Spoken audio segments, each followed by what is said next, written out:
Understand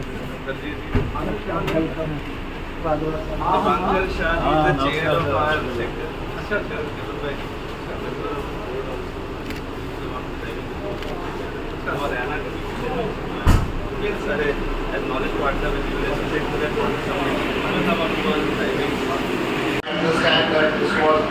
one was installed in June and another sometime later in September, and I asked them the feedback, and they are telling that it has been, water logging to a large extent has been eliminated. So I am sure they. Kumar ji, Praveen Arora ji, NC Wadhwa ji, Dipankar Shah ji और यहाँ आए हुए RWA media और officers, सबसे पहले तो मैं DST का धन्यवाद करना चाहूँगा जो उन्होंने इस प्रोजेक्ट को सपोर्ट किया, और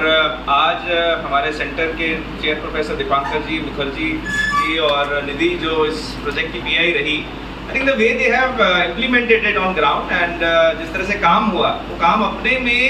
जो एक यूनिवर्सिटी का एक लार्जर पर्पस है, जिस पर्पस से शायद हम जिस विजन से हमारे फाउंडर ने इस यूनिवर्सिटी की स्थापना करी थी उसको एक्चुअली ऑन ग्राउंड ट्रांसलेट करता है। अगर हम देखें तो हमारा पर्पस एजुकेशन तो है ही है, लेकिन एजुकेशन का मीन्स बनके और उसका पर्पस क्या है, जो मानव रचना एक नाम दिया गया उसका पर्पस है एक अच्छा इंसान बनाना और एक ऐसे काम करना जो कम्युनिटी को के लिए हेल्पफुल होता है। आई थिंक वही एक सोच है जो हमारी पूरी टीम करती आ रही है, और एनसी वधवा जी स्पेसिफिकली जो हमारे फाउंडेशन को भी ड्राइव कर रहे हैं और काफ़ी ऐसे काम रेगुलरली करते रहते हैं जिसमें कि जिस भी तरीके से हम एज एजुकेशन ग्रुप और एज फाउंडेशन या एज इंस्टीट्यूशन जो सपोर्ट हम गवर्नमेंट के लिए कहीं किसी तरीके से ला सकें, कम्युनिटी का कोई हेल्प कर सकें। टेक्निकली जो ये बात कही गई है, जो एक पेरिनियल सा इशू है, हम हमेशा बात करते हैं कि वाटर लॉगिंग एक बड़ा एक मेजर एक चैलेंज है इस सिटी के लिए, और मेनली कोई ऐसे प्राइम एरिया जैसे हम कहीं जो डिप्टी कमिश्नर लेन उस तरफ जाते हैं जहाँ सेशन जज हाउसेज हैं या कोई और ऐसे एरियाज़ हैं जहाँ हमें पता लगता है कि ग्रुप हाउसिंग्स बनी हुई हैं या पुराने घर बने हुए हैं, उनके घरों में पानी आ जाता है। तो ऐसी प्रॉब्लम काफ़ी सालों से हम सुनते रहे थे। तो उस सिलसिले में हमारी टीम ने उस समय डिप्टी कमिश्नर रहे, उनके साथ डिस्कशन करके कुछ पॉइंट्स चूज़ किए जिसमें हमें पता लगा कि जहाँ कुछ एक लेवल से ज़्यादा पानी रुकता है तो वो पहला सर्वे किया गया, और उसके बाद जो हमारा ये सेंटर है उन्होंने जो ये टेक्नोलॉजी की बात करी, जो नॉर्मल रेन वाटर हार्वेस्टिंग से कैसे डिफरेंस है, काफ़ी कुछ आपको बताया गया। और उसका पर्पस ये है कि ना सिर्फ हम एक क्वालिटी वाटर रिचार्ज करें, उसके सिवाय कोशिश ये की जाए कि हम इसकी मॉनिटरिंग भी करें कि उसका इम्पैक्ट क्या आ रहा है, कि उस रीजन में उसका इम्पैक्ट क्या आ रहा है, उससे हम ओवरऑल ग्राउंड वाटर की जो लेवल है उसको कैसे इम्प्रूव कर रहे हैं। तो वो सारा एक पर्पस बना के इस काम को किया गया, और आज अच्छा लग रहा है कि जैसे बताया जा रहा है कि 2 जो ऐसे स्ट्रक्चर्स हैं इम्प्लीमेंट हो चुके हैं, उसके रिजल्ट्स आ चुके हैं और आगे 2 और बन रहे हैं। तो मैं आज हमारे डिप्टी कमिश्नर साहब ये हैं यहीं पे हैं, और इनके पास आजकल CEO स्मार्ट सिटी का भी चार्ज है। तो मैं उनको वही रिक्वेस्ट कर रहा था कि जो पहले सर्वे किया गया उसी तरीके से अगर हम इस मानसून में दोबारा सर्वे करें और सिटी के और ऐसे प्राइम पॉइंट्स को लिया जाए और उनको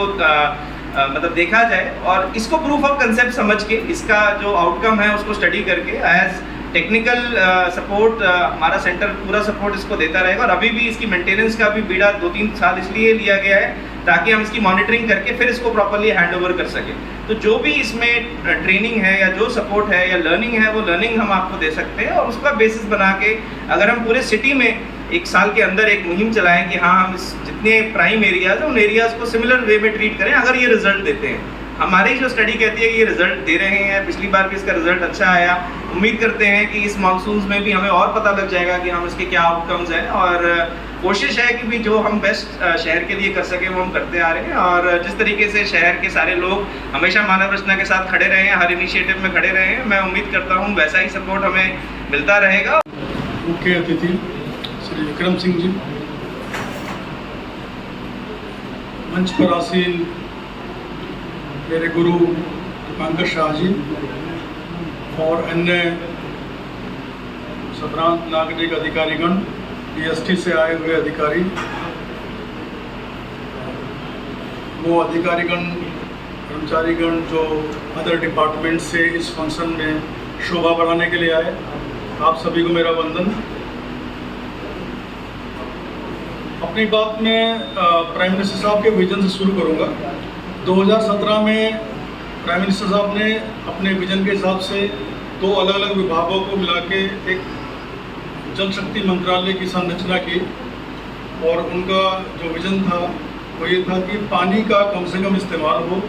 और जो एक्यूफर्स हैं वो रिचार्ज हों और एक इंटीग्रेटेड वे में हम लोग सोचें। तो अगर हम देखें तो हमारे पास इंडिया में 3 तरह की समस्याएं हैं। एक है कि जहाँ पे पानी बहुत ज़्यादा है, इस्तेमाल नहीं हो रहा है। एक वो एरिया है जहाँ पे पानी है पर बहुतायत में इस्तेमाल है। और तीसरा ये है कि पानी है पर वो पीने योग्य नहीं है। जो पीने योग्य नहीं है उसके लिए तो बहुत सारी रिसर्च की आवश्यकता है कि हम कैसे कुछ रिसर्च करें, कुछ फिल्टर डेवलप करें, ऐसी टेक्नोलॉजी डेवलप करें ताकि उसको हम पीने योग्य बना पाएँ, हमारे रिसोर्सेज में वो एडिशन होगा उससे। और जो दूसरा इम्पोर्टेंट चीज़ है वो है कि चीज़ों को जो हमारे पास अवेलेबल रिसोर्स हैं उनकी किस तरह से एफिशिएंट यूज़ करें। तो एफिशिएंट यूज़ में भी मानव रचना ने काफ़ी सहयोग दिया है और वो अटल भूजल योजना में शामिल हैं, जिसमें हमारे प्रधानमंत्री जी ने जब इसका इनोवेट किया तब भी कहा था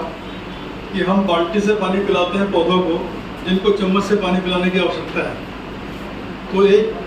प्रधानमंत्री के पास इतना विज़न है कि वो एंटायर इंडिया के बारे में सोच के और पानी के बारे में इतनी सोच है, तो इस सोच को ट्रांसलेट करने के लिए और उसको धरातल पे लाने के लिए अटल भूजल योजना में मानव रचना काम कर रहे हैं और वाटर यूज एफिशिएंसी को बढ़ाने के लिए भी काफ़ी सारा काम कर रहे हैं। सुनील जी, वाधवा जी, दीपांकर जी, प्रवीण जी, बाकी सभी शहर के गणमान्य व्यक्ति जो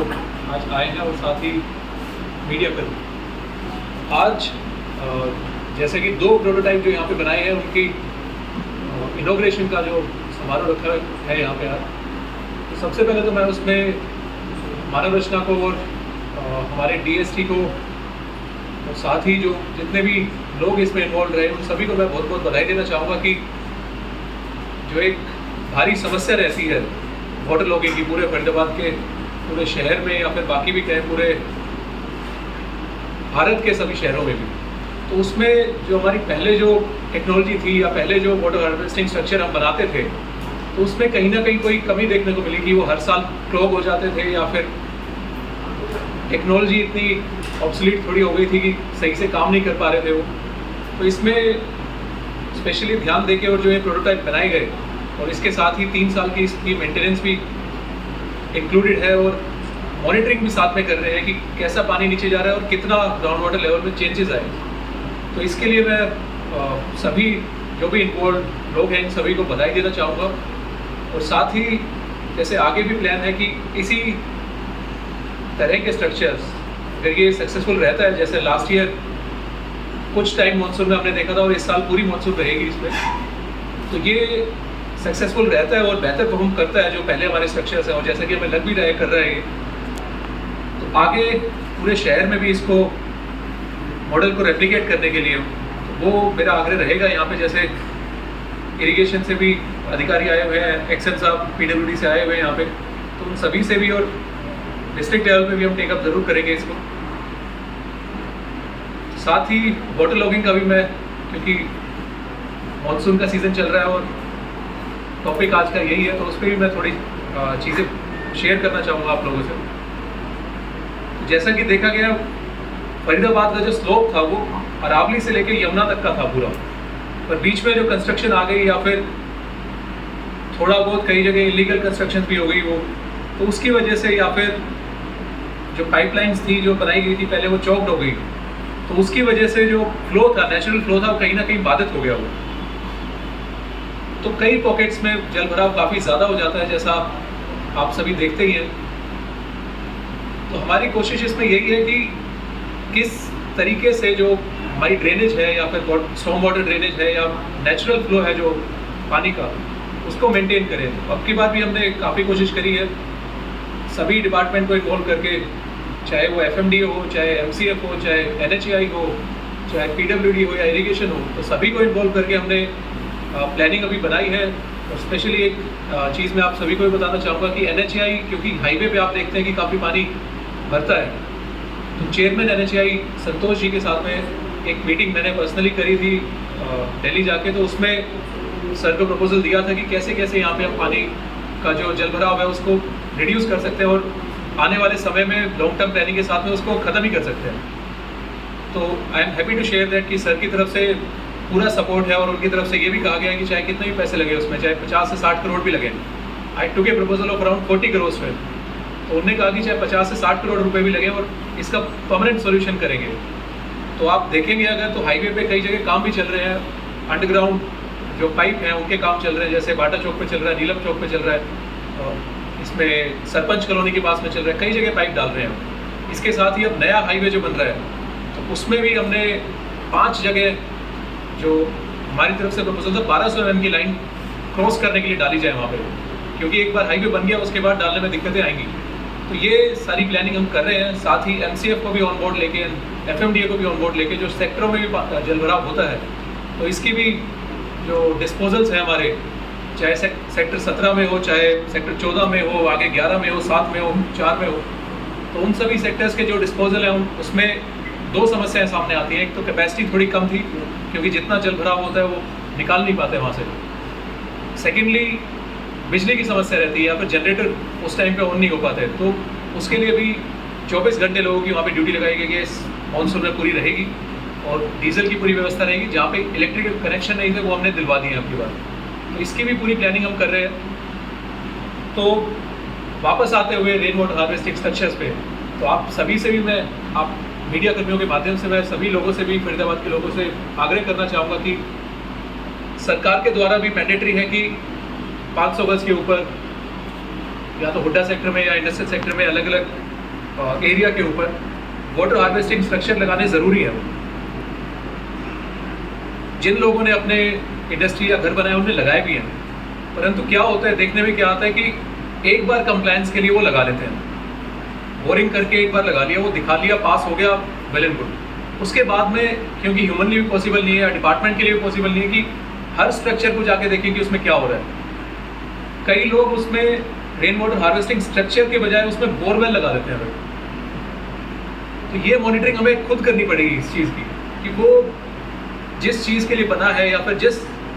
प्रॉब्लम का समाधान करने के लिए वो बना है उसी के लिए उसका यूज़ हो। तो वहाँ पे बोरवेल लगा के फिर वो पानी यूज़ करते हैं और फिर क्योंकि बिजली भी अफोर्ड कर ही सकते हैं लोग, तो फिर वो पानी की भी वेस्टेज होती है उसमें। तो ये मेरा आग्रह आप सभी के माध्यम से ये है कि कृपया करके जो आपके जितने भी आपने बोरवेल लगाए हैं उन सबकी क्लीनिंग, जैसे कि अभी बताया सुनील जी ने भी बताया, दीपांकर जी ने बताया, प्रशांत जी ने बताया, अभी शेयर करा कि पहले जो लगे थे वो कहीं ना कहीं काम नहीं कर रहे हो। तो हमें दोनों चीज़ देखनी चाहिए कि पहले वाले काम क्यों नहीं कर रहे और नए वाले जो अभी जो मॉडल जो प्रोटोटाइप बनाए हैं तो वो रेप्लिकेट कैसे करें।